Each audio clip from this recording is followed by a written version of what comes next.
এই তো আমরা সেকেন্ড ইয়ারে পড়তেছি। কোন সাবজেক্ট নিয়ে?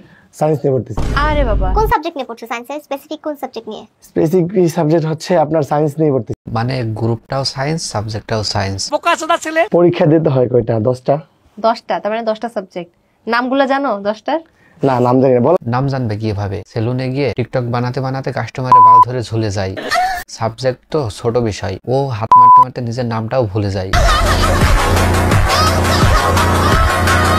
তো গাইস, আজকের ভিডিওতে একটু গালির পরিমাণ বেশি হইতে পারে, তার জন্য আমি দুঃখিত। সায়েন্সে তো অনেকগুলো মানে সাবজেক্ট থাকে না মেজর? তোমার মেজর কি?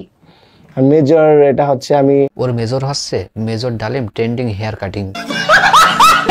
দেখেন, আমরা সবাই জানি টিকটকার মানে, আর এই বিজনেসম্যান টিকটকারটা একটু অন্যরকম। আসেন এই বিজনেসম্যান টিকটকার সম্পর্কে আমরা একটু সবাই জানি। TikToker university of Bangladesh, department of beauty parlour বা সেলুন, সাবজেক্ট হেয়ার স্টাইলের মাধ্যমে সাপ্লি ম্যানুফ্যাকচারিং। এই লোকটা হেয়ার স্টাইলের মাধ্যমে শুধু সাপ্লি ম্যানুফ্যাকচারিং করে না, তিনি নিজেও একজন টিকটকার। আর ইন্টারভিউতে তার মান-ইজ্জত যাওয়ার পর সে পাবলিকরে নয় বুঝায়। আমি ইন্টারভিউতে ভুল বলছি, কারণ মাঝে মধ্যে মানুষকে একটু হাসাতে হয়। সোশ্যাল মিডিয়াতে থেকে যদি মানুষদেরকে বিনোদন না দিতে পারি তাহলে সোশ্যাল মিডিয়াতে থেকে লাভ। মানে ইন্টারভিউতে ওর মান-ইজ্জত যাওয়ার পর ও পাবলিকরে নয় বুঝাইতে চাইতেছে। তার জন্য আমি ওর একটা কথাই বলবো,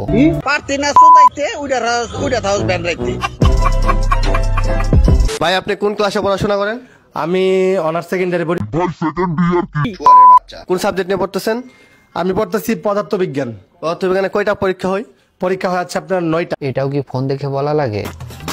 মানে এমন কিছু ছেলে মেয়ে আছে তারা সায়েন্স পানি ভাবে আর নিয়ে ফেলে, আর সারা বছর টিকটক মারায়, আর পরীক্ষার রেজাল্টের পর তাদের অবস্থা। বাংলাদেশ এডুকেশন সিস্টেম খাঙ্গি মাগিগুলো নড়ির মাগির বলার আমার বেল দিছে। ল্যাপটপ নিয়ে সেলুনে বসে কি করো? কাজ করি ল্যাপটপে। সেলুনের কাজ আছে অনেক, যেগুলো হচ্ছে শিডিউল থাকে মানুষের। দেখে ওয়েট, মানুষের বাল পরিষ্কার করার জন্য কি তোদের টাইম শিডিউল করতে হয়? ভাই এইবার না হয় সত্যি কথাটা বলে দে। ল্যাপটপ নিয়ে সেলুনে বসে কি করো? সারাটা দিন এক্স ভিডিও দেখি। এই টিকটকারকে নিয়ে আমি আর বেশি কিছু বলবো না। আর এই সুতিয়া বেটি, তোর কি আর কোনো খেয়ে দে কাজ কাম নাই? মানে যারে তারে ধরে ইন্টারভিউতে নিয়ে আসে। ভিডিওর শেষে এই দুইজনকে আমি একটা কথাই বলবো,